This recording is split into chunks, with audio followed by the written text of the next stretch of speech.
Hello,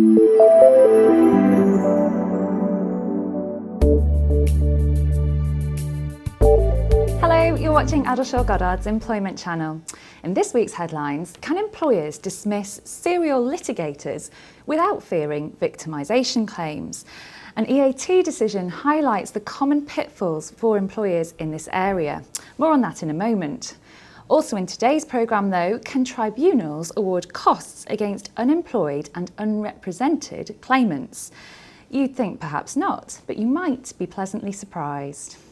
So first up today then is the case of Woodhouse and West North West Homes, Leeds.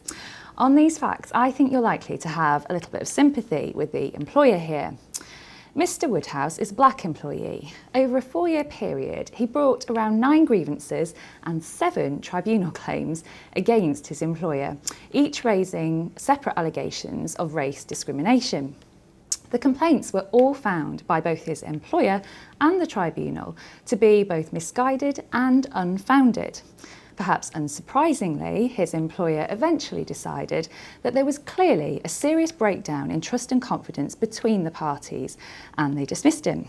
However, perhaps also unsurprisingly, Mr Woodhouse then lodged a victimisation claim at the tribunal in response.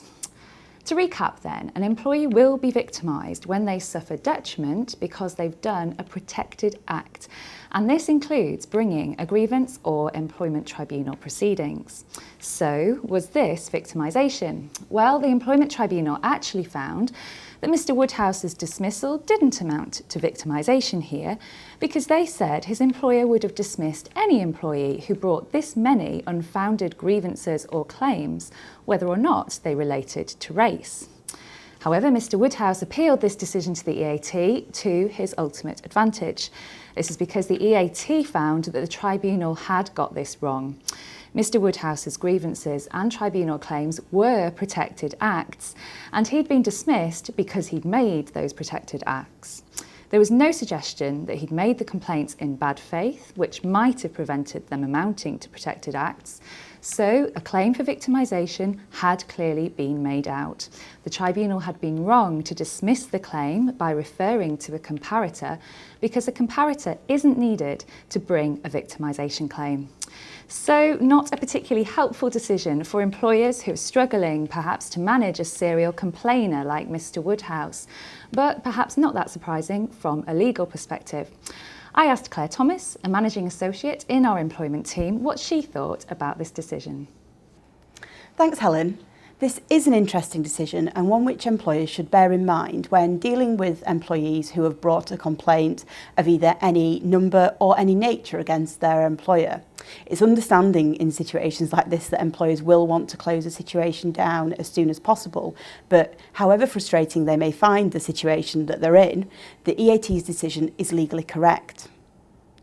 Once an employee has done a protected act, such as raising a grievance, an employer will find it really difficult to take action against them without facing consequences of potential victimisation claims. Providing an employee doesn't make a complaint in bad faith, they will have done a protected act and therefore will be eligible to bring a victimisation claim against their employer at a point in the future.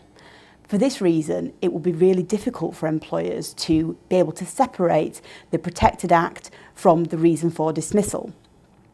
In terms of our recommendations, we suggest that employers look at things such as workplace mediation to try and resolve the issues between them and the employee in question.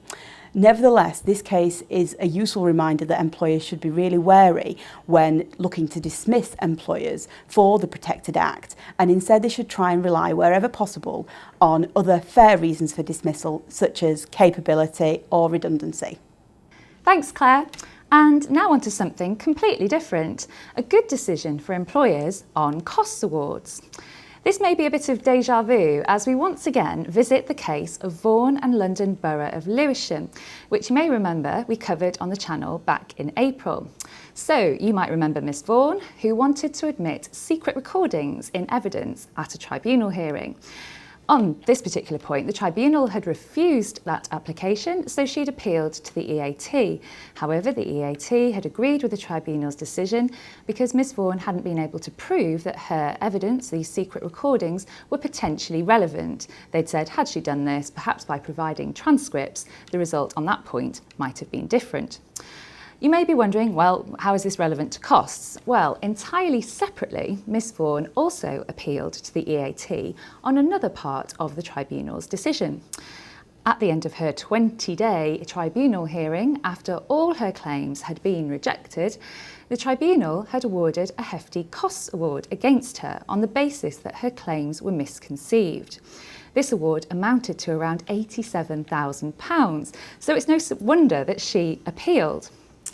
However, the EAT upheld that costs award, finding that the tribunal had applied the correct legal tests when awarding it. As her case was misconceived, it was irrelevant that she genuinely believed that she'd win her claim. It didn't matter that it might take her a long time to pay the money back, as long as there was a prospect that she'd be able to pay it back at some point in the future. What's also interesting about this case is that the award was made in the absence of a deposit order or even a cost warning letter. And the EAT was happy to find that this still didn't make it unjust for the tribunal to exercise its discretion to award costs. The EAT did comment that the absence of a deposit order or cost warning isn't irrelevant. Just how much weight is given to these factors is judged as part of all the relevant circumstances. So there have been other decisions where tribunals have decided not to exercise their discretion to award costs because there hasn't been a prior warning, a cost warning letter or deposit order. So I suppose the message for employers is still that each case must be addressed on its individual merits. Certainly though, with Ms Vaughan being unrepresented, unemployed and not in a job, it's quite a surprising decision that such a hefty cost award was made against her. So perhaps this is good news for employers. Once again though, I asked Claire Thomas for her thoughts on this case. Thanks, Helen. Well, this is another interesting decision and one which I hope many employers will find heartening. In this case, Ms Vaughan forced her employer through a 20-day tribunal hearing on the basis of what was an entirely misconceived tribunal claim.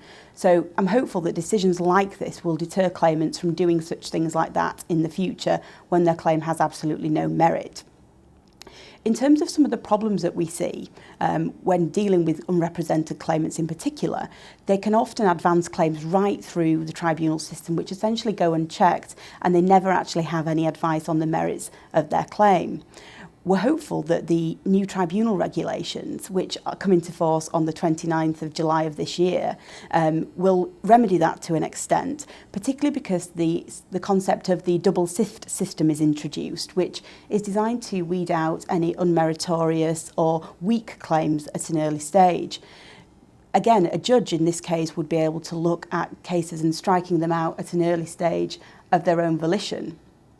In order to combat claims such as this going right throughout the tribunal system, we suggest that things such as cost warning letters or deposit order applications are made to the tribunal at an early stage, and that will focus claimants' minds on the merits of their claim, and hopefully they won't proceed to full merits hearings, thereby avoiding costs for both parties.